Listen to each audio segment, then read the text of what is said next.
I grew up playing soccer, and soccer is a sport that many of you don't know a lot about, and that's okay. You'll learn about it in heaven. It's God's game. It's what we would call the real football, mainly because you actually use your feet for it. Think about it for a second. And it's, in fact, one of the world's games. It's the number one sport in the world consistently around the globe. And growing up in Italy, it's not necessarily a sport nearly as much as it was a religion.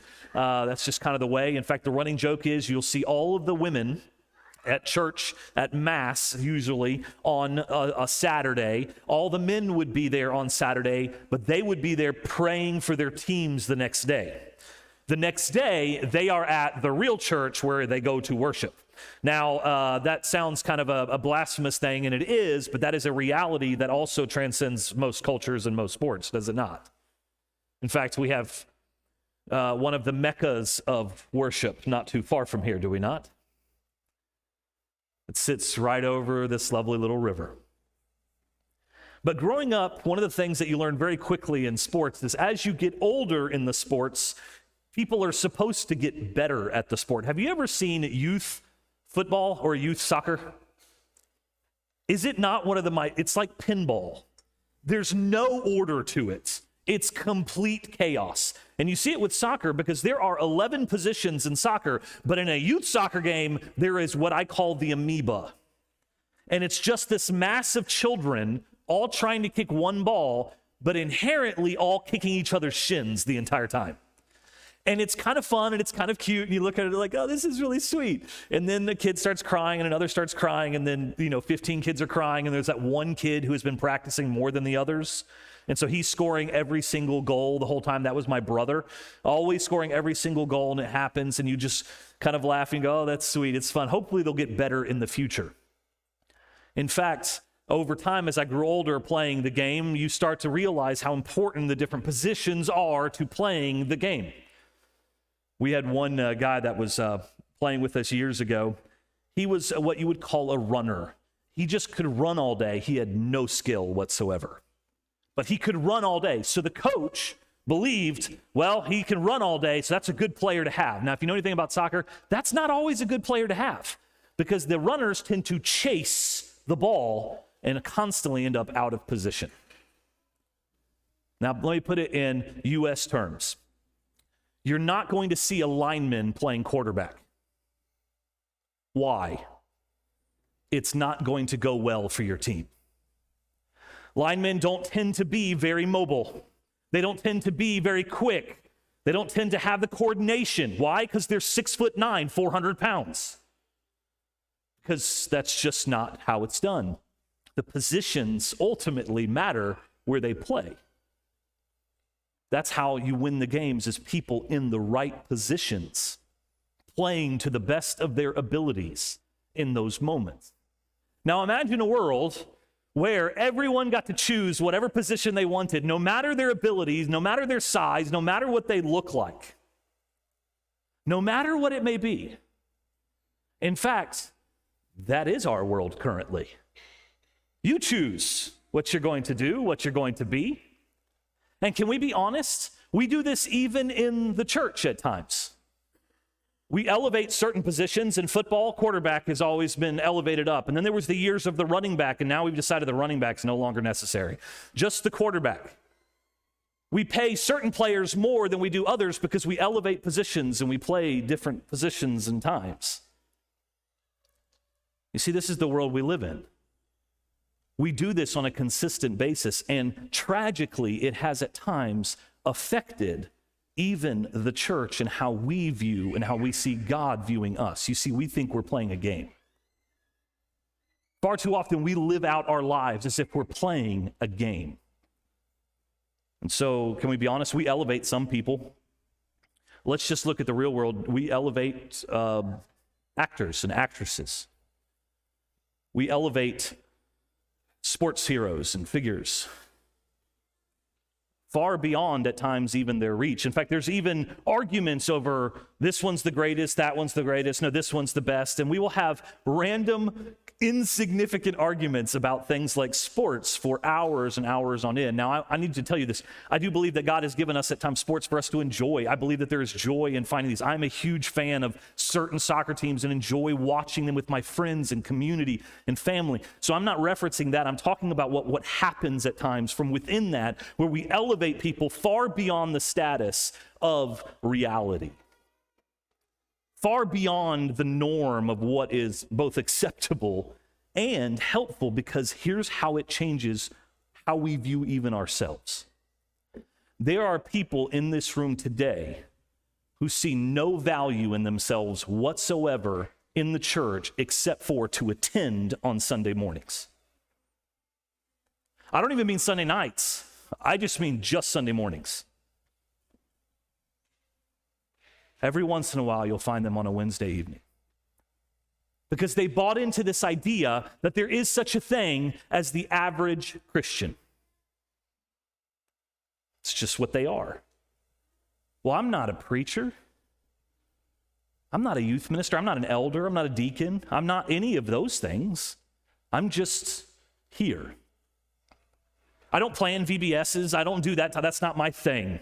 And so they lower and denigrate who they are in the image of God within the church. There are others who uplift people in the church based off of their talents and abilities. And I'm standing in front of you here today as one of the ministers that people at times will uplift and have expectations for that far supersede what my role actually is in the eyes of God. You see it in the denominational world all the time, where they will elevate people beyond what God has meant for them in this life. They will take on roles within the church that do not exist in Scripture. They will take on airs and prides because they are lifted up and held above all others. And there's this danger that we play,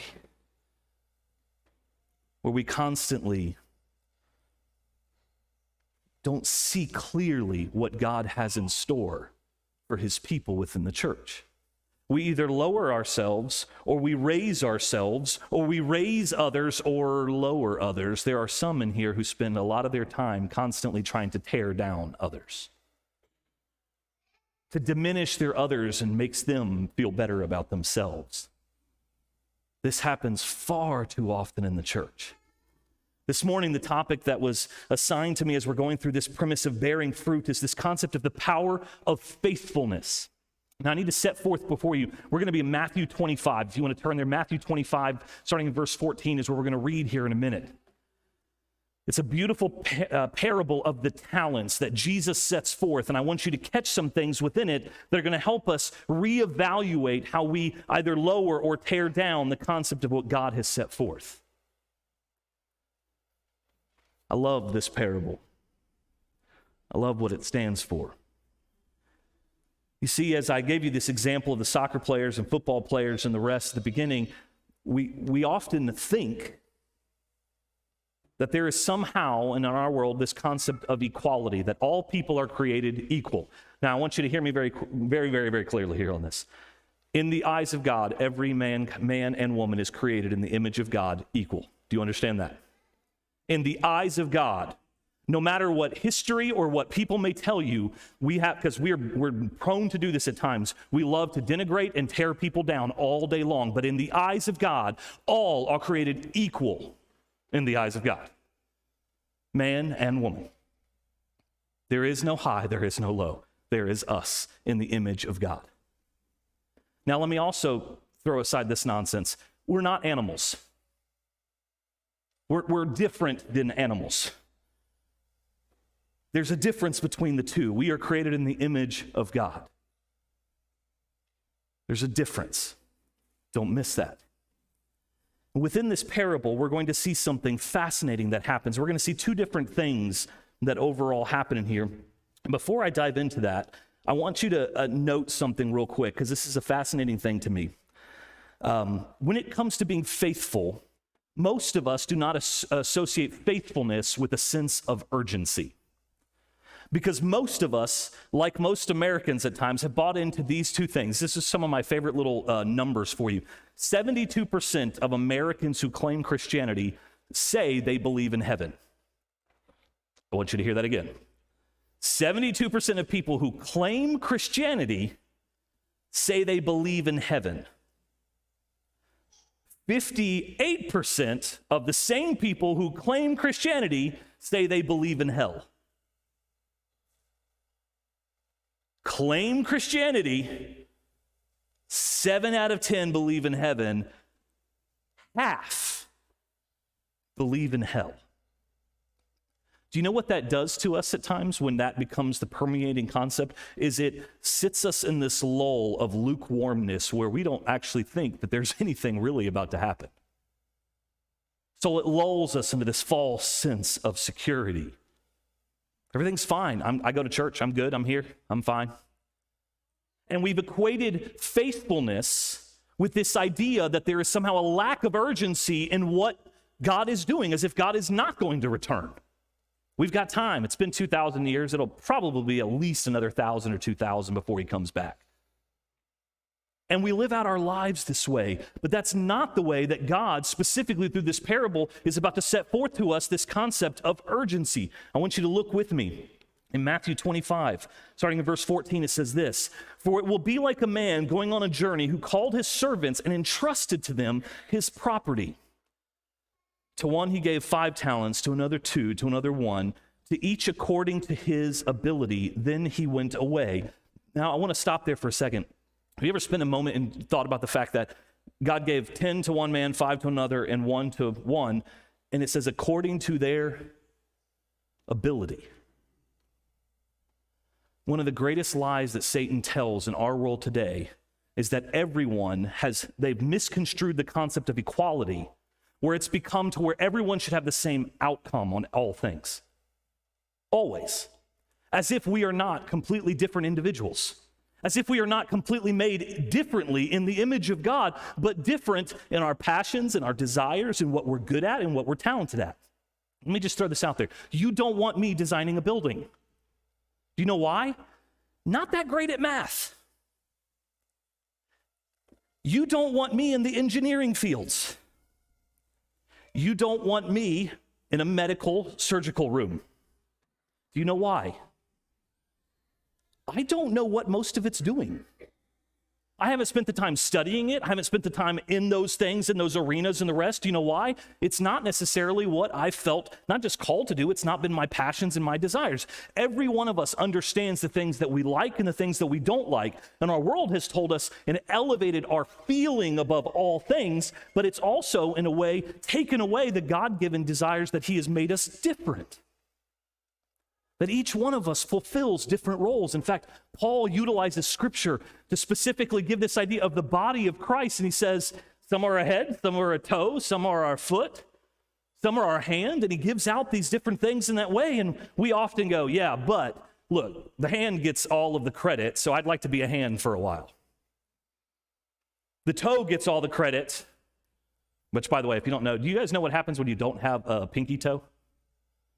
It's balance. Balance gets thrown off. Do you know what happens when a physical body has no arms and no legs? It becomes what we often refer to as quadriplegic. And we act like that doesn't happen in the church when everybody is pretending to be something else. According to their ability. You see, when we live in a world where everybody is supposed to do something great and fantastic all the time, it actually denigrates what God has set forth in you, which is to live out your life to the best of your abilities, to his glory. There will be people in this world, and I can guarantee you this, that will be more talented than you. Is that going to happen? Yes? No? This is yes, this is no. Are there people more talented than you? Yes. Rest in that. It's going to be okay. Do you think hard work is going to overcome all those things? No. Why? Because there's people who will work harder than you. And working harder does not automatically equate to some type of success, because here's where we've failed so often is we've equated success to the concept of faithfulness.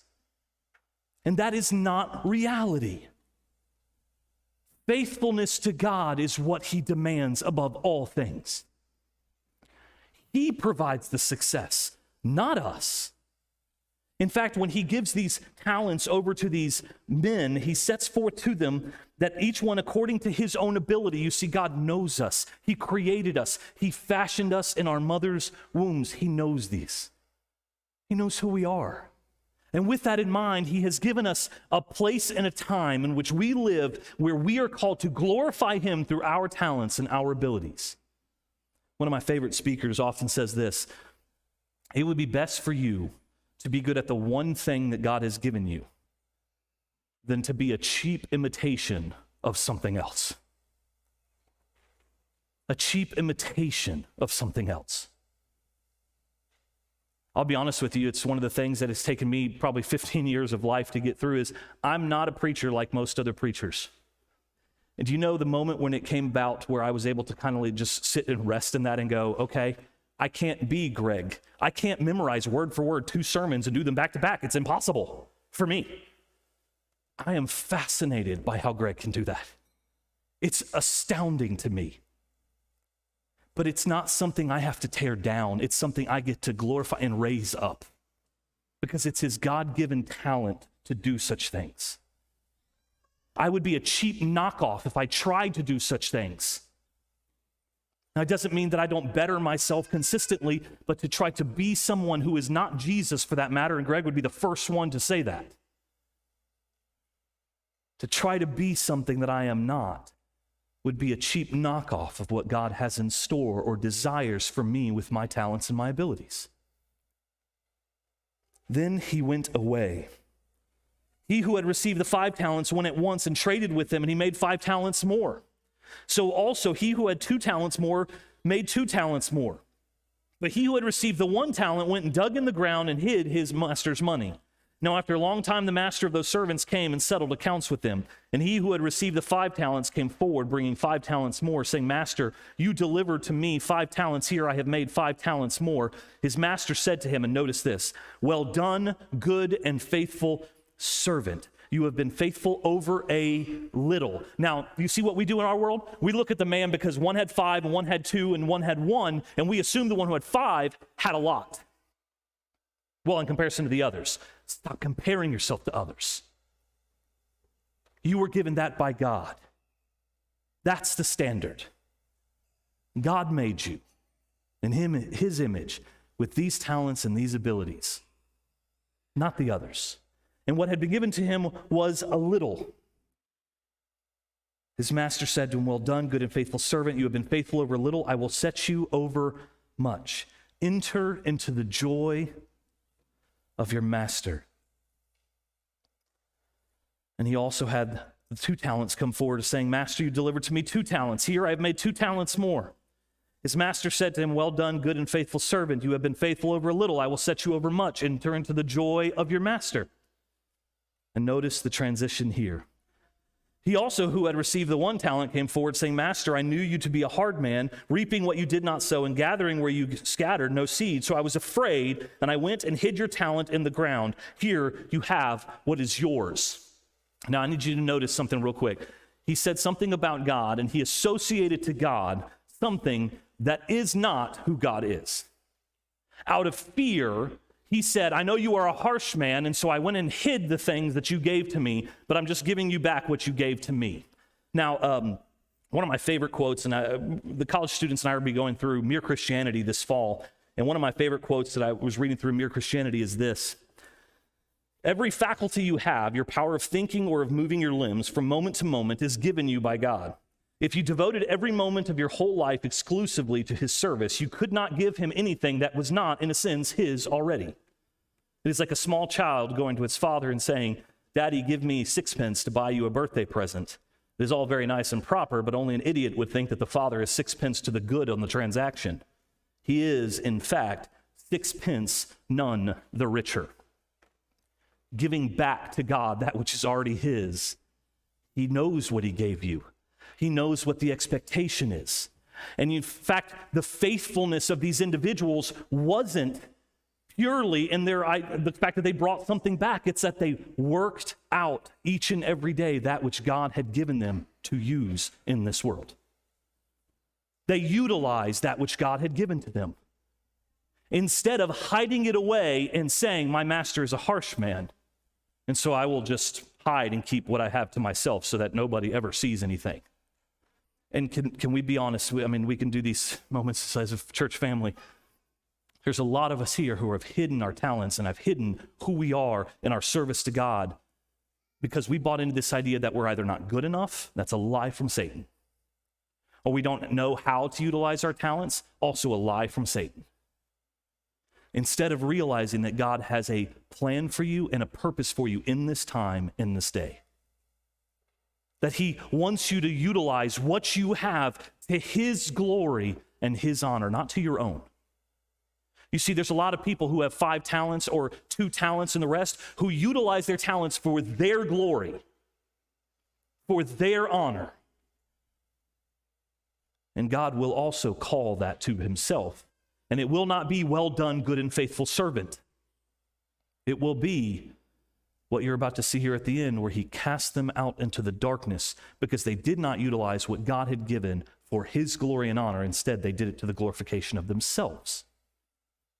Either in fear or in pride, one or the other, they elevate the self or lower the self beyond what God had in store and desired for his people. What would it look like for a church family to realize that we have 5 talent people here, we have 2 talent people here, we have 1 talent people here? All of us. And I can tell you this, there is no such thing as a 0 talent person. You know why? You're made in the image of God and God has a plan for you. I know that from Scripture consistently. But let's stop elevating certain things, especially in the church, above what God has expectation for them to be. Now, does God elevate certain roles within the church, specifically when it comes to leadership? Absolutely. Does he have expectations, weightier expectations on our elders? Absolutely. Does he have expectations on those who would be teachers, that what we teach be rightful and true? Absolutely. But those are the weight of God's expectation based off of his word, not solely based on our talents and abilities. That is a faithfulness to God. Again, faithfulness to God. There is no success to be had outside of God. We could grow this congregation to 5,000 people, 10,000 people in this world, and you know what? It's not very hard if you just throw out God. It's not very hard to fill stadiums all the time by making things fun, entertainment, and all of the things of this life would be very easy because we could fill it up and money would come in. We see it every day in the sports arenas. We see it every day in places across the U.S. But it would not be success, nor would it be faithfulness. Faithfulness to God is when you use your talents and your abilities to glorify him in all things. No matter if you feel like a 5-talent person or a 1-talent person. You see, there's going to be a time when we get to heaven, because there's a heaven, by the way. I don't know if you knew that. If you're the 28%, there's a heaven. If you're in the 42% also on the other side, there's a hell. Just going to lay that out. And when we get to heaven, there will be people there that God will have elevated, that you're going to look at and go, that guy? What did he do? And that whole entire mentality is the problem. You see, God doesn't judge the way that we judge. He doesn't just look at all the things in this life and say, well, man, he baptized more people, led more people to Christ from that standpoint. It's more than that. You know, some of the kindest and most beautiful people I've ever spent time with are people who have constantly opened their home so that others feel a place of peace in their lives. Some of the best preachers in this world preach at churches that you will never see on the internet, who are in small towns working in small congregations. You know why? Because it doesn't matter how big the congregations are if all that matters is numbers. But instead, what ultimately matters is faithfulness to God.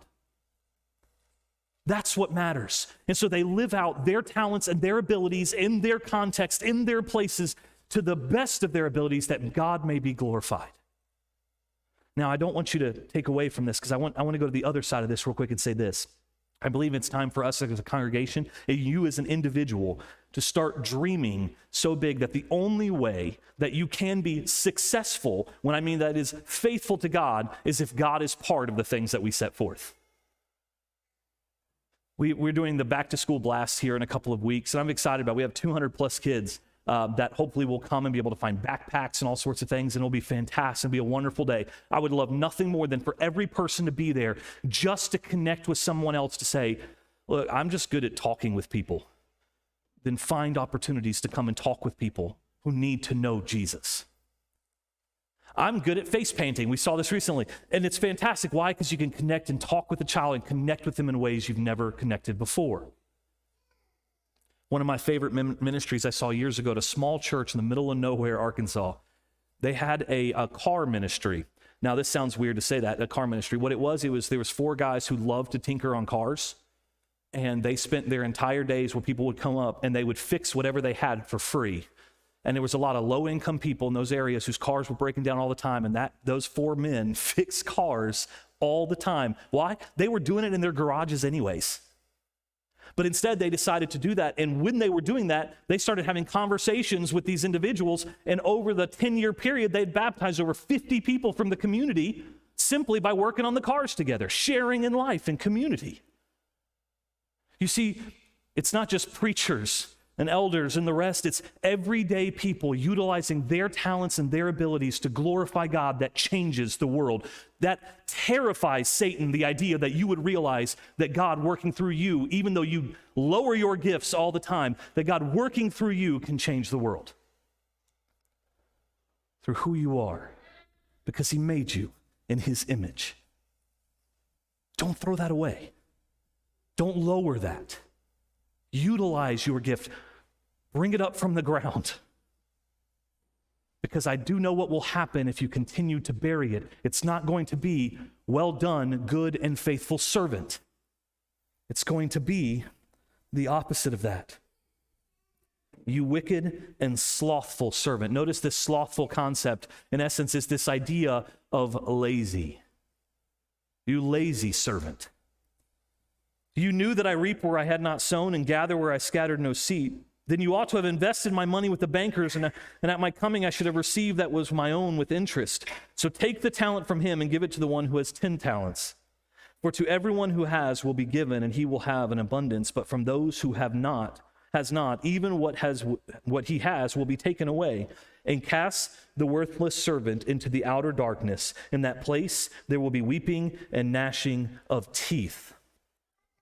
Don't miss that. The power of faithful people in a faithless world changes the world. I'm just going to put it this way too. Not everyone's a song leader. Y'all know that, right? There are some of you all in here who singing is like your worst nightmare. Public speaking, worst nightmare? In the U.S., by the way, public speaking is, it's more afraid than people, it has a higher percentage of people afraid of public speaking than death. Do y'all get that? Wow. That's a whole other level of fear. I'd rather die than get up and public speak in front of anyone. Not everyone has called you to be that. Not everyone is a teacher. Not everyone is an organizational guru for VBS and all those things that we do. But it does not mean that God does not have a plan or desire for you to utilize your talents and abilities to glorify him. Now, God may be sixpence none the richer, but I do know this, that if you utilize the things that God has given you, he will turn and say, well done, good and faithful servant. That is a promise of God, that he will turn and say, well done, keep going. Now, I don't know where you may have been. You may not be a Christian this morning. You may not have died yourself in the waters of baptism and risen anew, a new creation to walk with him in newness of life. And if you haven't, there is no better time than today. Or you may be a believer who has hidden their talents, who has not walked in faithfulness, but has instead walked in slothfulness, or you've bought into the mentality that we have in our American culture where either you're not important at all or you're too important, and so you're constantly playing the games of what it means to try to overtake everyone else, but instead of sitting in peace in who God has made you and utilizing that to his glory and honor. If you've fallen into that rat race, it's time to let that go. It's time to rest in the knowledge that God has made you for such a time as this. And that he is a good father, while he may be sixpence none the richer, will look at you and say, well done, good and faithful servant, if and when you walk in faithfulness to him, that he may be glorified through your life. Whatever your need may be, will you come as together we stand and as we sing?